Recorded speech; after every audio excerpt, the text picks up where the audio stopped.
ভাৰতবৰ্ষৰ ভিতৰত দ্বিতীয় পুৰীধামখন এখন সেইফাল দি যাওক আপোনালোকে সব পাৰিব চাকি জ্বলাব পাৰিব ধূপ দিব পাৰিব সব দিব পাৰিব হৈছে বাবুহঁতে মোবাইল উলিয়াব নেকি নুলিয়া মই এতিয়া বুজাম বাবুহঁতে ওচৰত আহা এই বাবুহঁতে কৈছে তোমালোকে আহা ওচৰত এইবিলাক সব ষ্টুডেণ্ট আহা একেলগে বুজাম ইয়াতে 10 পূজা লিখিছে 10 পূজাৰ ওপৰত 12 পূজা লিখিছে পাইছে তোমালোকে মই ক'লে হুকাৰ ধৰিবা তাত এখন আছে ৰাজাদিনীয়া ধুনীগৃহ ৰাজাদিনীয়া ধুনীগৃহটো ৰজাৰ দিনত তাত চাকি বন্তি জ্বলাই পূজা কৰিছিলে তাৰপিছত লিখিছে বিষ্ণুযজ্ঞ তলত এটা হিডিং দীঘলকৈ লিখিছে শ্ৰী শ্ৰী সূৰ্য মহাপীঠস্থান 10 পূজা দেৱস্থান আকৌ লিখিছে জিৰণি কোঠাটোতো লিখা আছে 10 পূজা হয় নহয় এওৰে নাম যেতিয়া কুৰুক্ষেত্ৰ যুদ্ধখন হৈছিলে তেতিয়া অৰ্জুনৰ আগত বিষ্ণুৱে কি দেখাইছিলে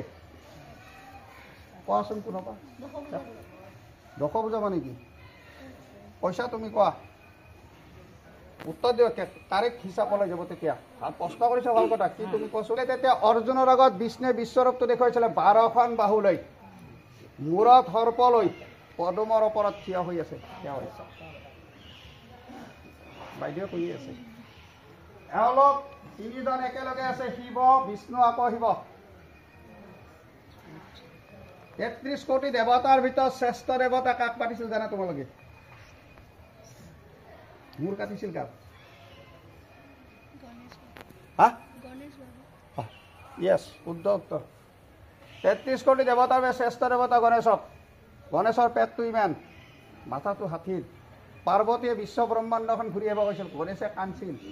মহাদেৱে কৈছিল তুমি নাৰায়ণৰ ওচৰত যোৱা নাৰায়ণে তেতিয়া কি কৈছিলে